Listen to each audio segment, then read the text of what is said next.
First technique is hatching. Hatching uses lots of little lines next to each other to create shade. You can notice that the closer the lines are together, the darker the shadow looks, the further apart, the lighter it looks. With your cube, we're going to go the darkest side here, the medium side at the top, and the lightest side on the front. When we're shading, we always follow the shape of the object that we're shading. I'm going to imagine that this is the side of the cube. I'm going to start with the darkest first.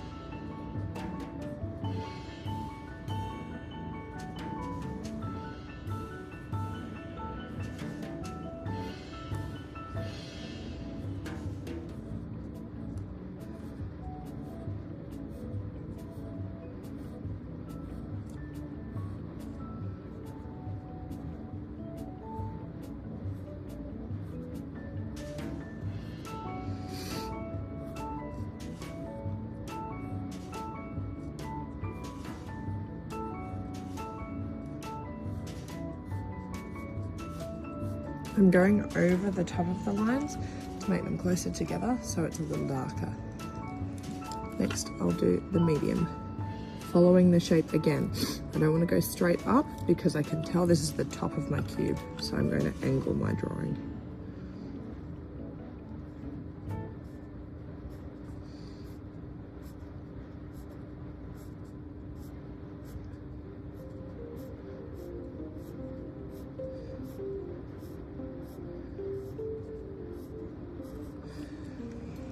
Finally, I'm going to do the front section of my cube.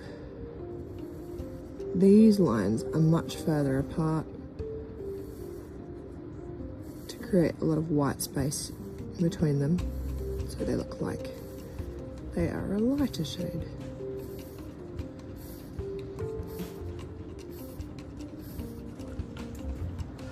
To hatch on my sphere, I want it to look spherical and round. So I'm going to decide that the corner is the darkest, the bottom right corner, and this corner is the lightest.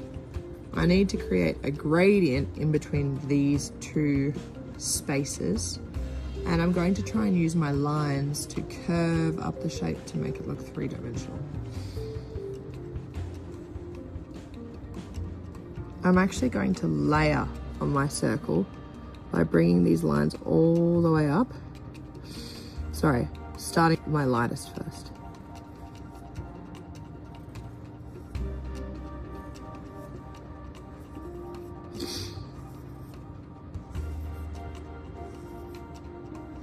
See how they're nice and spaced apart, just like the front of my cube?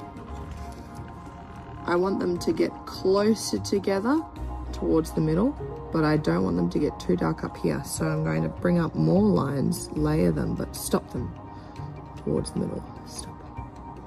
Stop. Stop. I might even do 2 more layers, so I might bring another layer up to here, just below the previous one.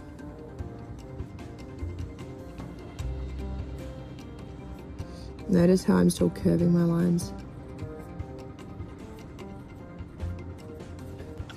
Finally, I want it to be super dark towards the bottom here.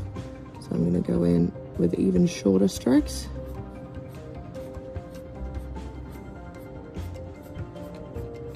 And fill in those gaps. Still curving with the shape.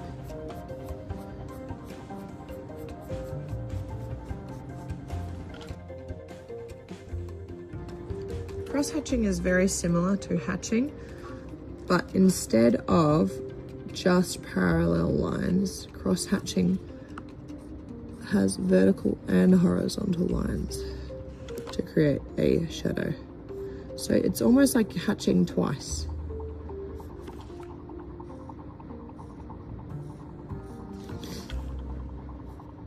For the spaces, the more light that we can see, the more white we can see on our paper. So we do the same again with our cube. Darkest on this side first, that means lots of lines close together. Following with the shape. Oh, I'm gonna go straight up first.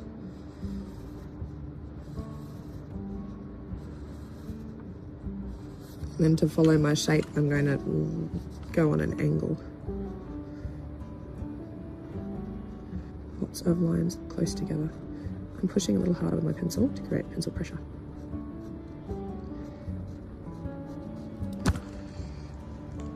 The same on top.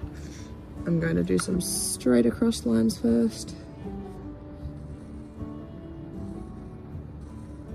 And then some angled lines to follow the shape of the cube.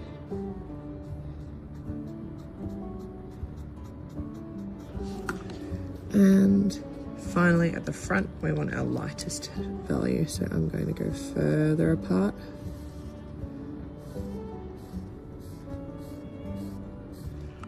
And then straight across.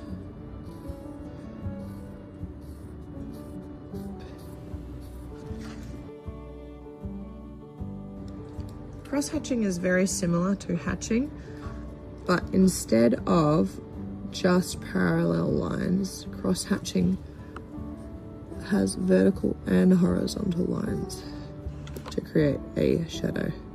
So it's almost like hatching twice.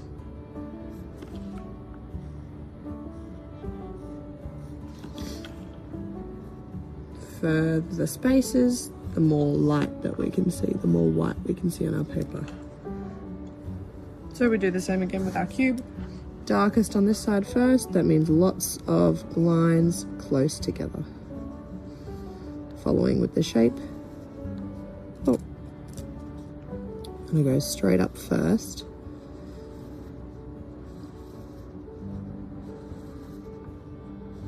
And then to follow my shape, I'm going to go on an angle. Lots of lines close together. I'm pushing a little harder with my pencil to create pencil pressure.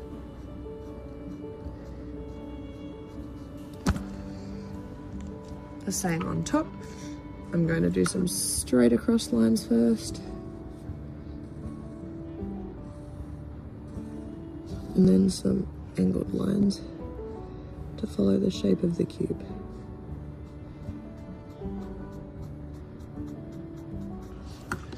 And finally at the front, we want our lightest value. So I'm going to go further apart.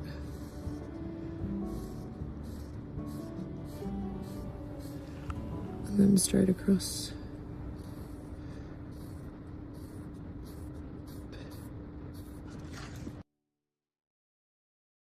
Scribbling is the most fun. It involves lots of circular scribble motions to create layers, almost like cross-hatching, but in circles. To create really dark values in scribbling, we go really tiny swirls really close together. Scribble, scribble, scribble, scribble, scribble. They kind of look a bit like this, but they can be random and crazy.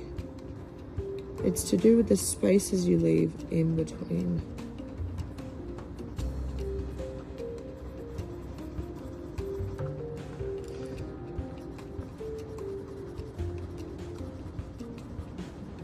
Don't push too hard with your pencil because you will scratch the paper and mark it with an indent.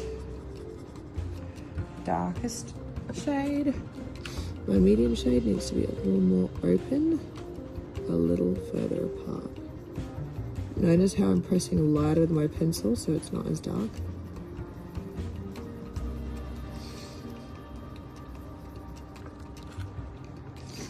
And finally, the front part, we're going to do light, so that means nice and open.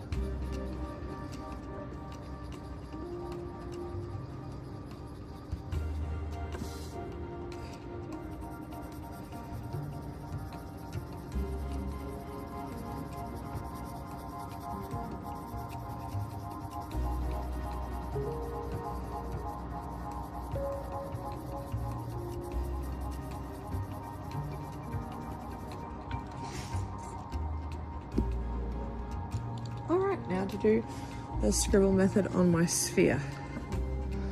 I'm going to start again with my light value. Nice and open shapes all over my sphere.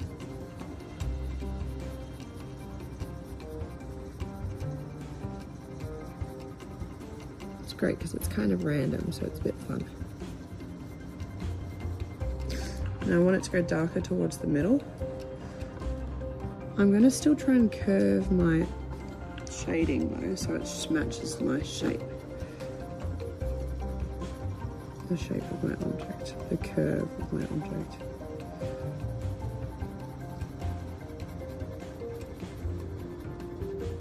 My scribbles are getting a little tighter together too.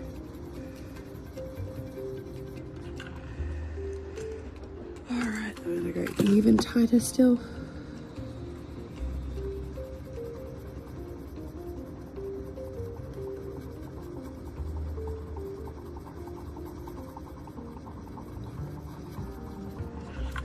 And even darker towards the end.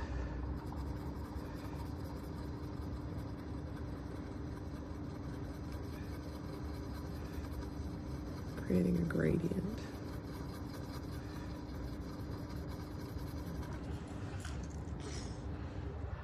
That's my scribble shading.